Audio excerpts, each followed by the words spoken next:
Today we're unpacking one of the most fascinating and honestly paradoxical success stories in modern business. We're going to look closely at the incredibly unusual growth of an absolute icon, Ben & Jerry's.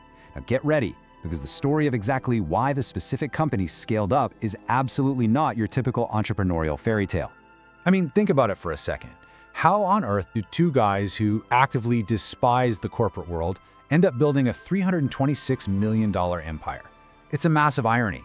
As we dig into the source material here, you're going to see that Ben & Jerry never actually wanted to be a massive corporation. Almost every single major step of their massive growth was actually a completely reluctant move. It was a forced pivot they had to make just to keep their dream alive and, well, survive. Section 1. The Unlikely Ice Cream Founders. To really get why they scaled, we got to start with who these guys actually were, because neither of them had any initial desire to run a major business. So first you've got Jerry. He really wanted to be a doctor, but after getting rejected by over 40 medical schools, he wound up mashing cow hearts into test tubes as a lab tech. Rough gig, right? And then there's Ben. He was a true anti-corporate hippie at heart who pretty much hated authority. He was working as a McDonald's janitor and trying to make a living as a potter, but, well, nobody was actually buying his pottery. By 1973, they're both feeling pretty stuck and unhappy, so they brainstorm a business idea where they simply wouldn't have to answer to any bosses.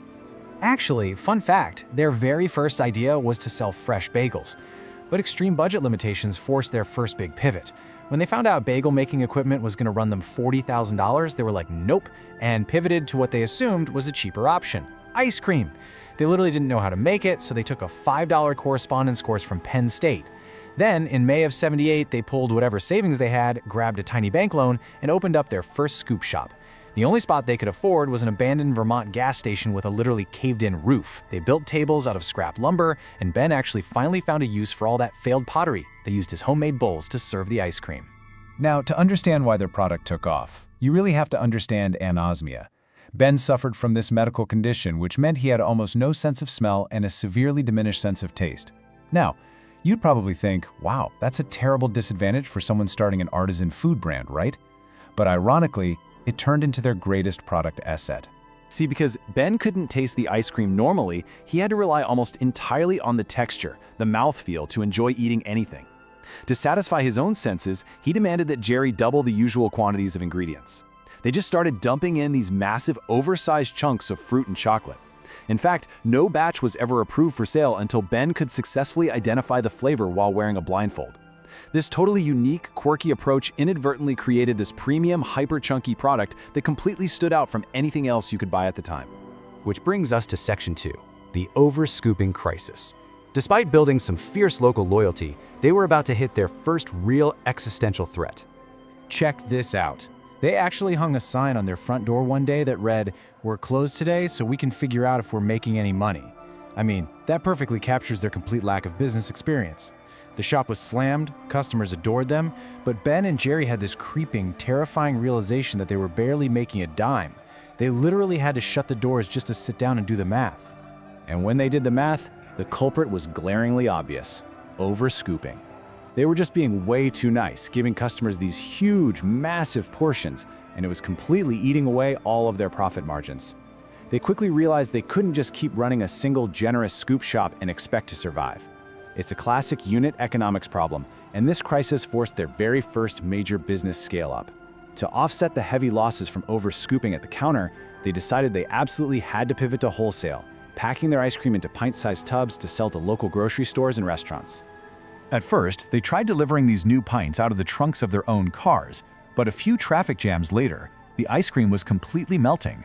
So once again, just to survive, they were forced to scale. They took out a much larger bank loan, rented an old factory, and started producing pints properly. And it worked beautifully. By 1983, sales exploded to $1.8 million, which doubled their previous year's revenue. But, as you can probably guess, scaling up that fast puts a massive target on your back. They caught the attention of a giant. Section 3. David versus the Doughboy. Here is where their reluctant scaling triggers a massive corporate retaliation that very nearly wiped them off the map entirely. Okay, picture this. Ben & Jerry's is rising in popularity, sure, but they have basically zero cash for a legal fight.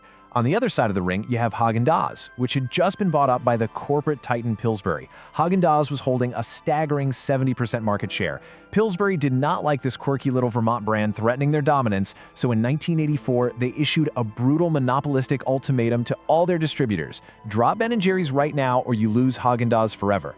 Obviously, the distributors panicked and chose the 70% market leader. Overnight, Ben & Jerry's lost their entire distribution pipeline. It was a literal David versus Goliath moment, and it could have easily destroyed them. So the crucial point here is, how in the world do you fight a massive multinational corporation when you have absolutely no money for lawyers? Well, you fight them in the court of public opinion. Ben comes up with this stroke of pure genius, a slogan that directly mocked Pillsbury's famous corporate mascot. What's the doughboy afraid of? They launched this incredibly scrappy guerrilla marketing campaign, perfectly framing themselves as the little guy getting stomped on by an evil, greedy corporation. They took their last remaining funds, bought an ad in Rolling Stone magazine, and plastered these posters absolutely everywhere. They even set up a toll-free hotline and slapped the number right on their pints, basically telling customers to call in, get the details on what Pillsbury was doing, and then call Pillsbury directly to complain. The public backlash against the corporate giant was immense, and it worked. This stunt totally forced Pillsbury to back down, the distributors came rushing back, and this massive wave of new, incredibly loyal customers flocked to Ben & Jerry's just to support the underdog. Section 4. Funding the factory. So they won the big battle, but this massive victory actually brought some really intense, unexpected pressure. You have to remember, these two were still anti-corporate hippies at heart. The sheer pressure of running a rapidly scaling business was becoming so overwhelming that they seriously considered just selling the whole thing and walking away. But right before they threw in the towel, a broker gave them a piece of advice that changed everything. He told them, if there's something you don't like about business, change it. This was the pivotal turning point for the whole company. They suddenly realized they didn't have to run their company the way Pillsbury did. They made the conscious choice to scale their business with a real social purpose, deciding to use their growing empire as a literal force for good. So they completely flipped the script and implemented these radical new rules to ensure that getting bigger didn't mean losing their soul. They mandated a strict 5-to-1 maximum pay ratio. That meant the highest earner in the entire company, even the CEO, could never make more than 5 times what the lowest paid employee was making. On top of that, they established a foundation, legally dedicating a massive 7.5% of their annual pre-tax profits directly to community-oriented projects. But even with this amazing newfound purpose and national demand skyrocketing, they hit another huge roadblock. They were selling ice cream faster than they could make it, and they desperately needed a new factory. The cost? A staggering $25 million. Once again, their own success was forcing them into another massive scale-up. They needed serious capital, and they needed it fast. To get their hands on that $25 million, they made the bold choice to take the company public in 1984. But they totally bucked Wall Street. They held a Vermont-only IPO, exclusively offering stock to local, everyday residents. All the financial experts told them this was totally naive, utterly impractical, and a massive risk that would completely fail. But it worked miraculously. They raised all the cash they needed, and incredibly, 1% of all Vermont households literally became part owners of the business. Fueled by this massive influx of community investment, their brand new factory, and some wildly successful out-there stunts, like buying a modified mobile home they called the Cowmobile and driving it cross-country to give out free ice cream, their growth just became unstoppable. By 1988, company revenues hit an astonishing $32 million, and they were even recognized by President Ronald Reagan as the U.S. Small Business Persons of the Year. Section 5. The Unilever Acquisition. Let's shift gears to the final chapter, exploring the ultimate, unavoidable irony of their massive, reluctant scale-up. Because despite those soaring revenues we just talked about, internally things were really starting to break down.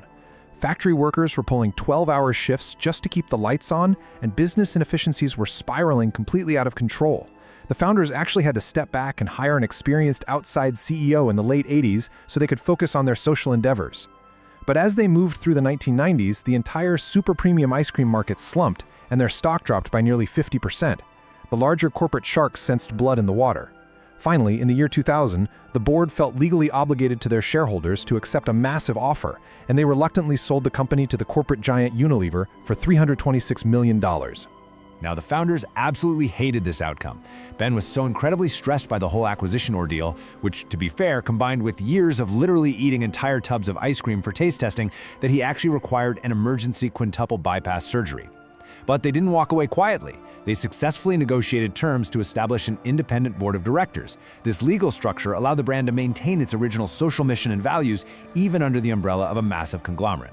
And because of that brilliant move, the company continues to aggressively advocate for causes like fair trade, climate action, and diversity even today, still releasing flavors tied directly to social issues.